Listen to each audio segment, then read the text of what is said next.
എന്റെ ജീവിതത്തിലെ ഏറ്റവും നല്ല ദിവസങ്ങൾ ഞാൻ മറ്റൊരു പുരുഷന്റെ ഭാര്യയോടൊപ്പം ചിലവഴിച്ച ദിവസങ്ങളായിരുന്നു. അത് വേറെ ആരുമല്ല, എന്റെ അമ്മയാണ്. അടിപൊളി പ്രസംഗമാണല്ലോ.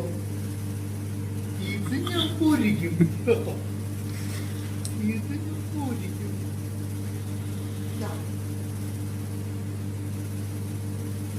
എന്ത് പറ്റി? പുറത്തൊരു ദിവസമായിരുന്നു. പിന്നെ എല്ലാ ദിവസവും നല്ലതല്ലേ.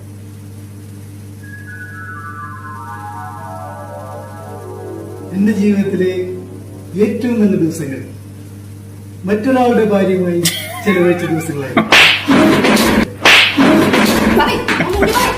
ഉമ്മ ഉമ്മ ഉമ്മ ഉമ്മ ഉമ്മ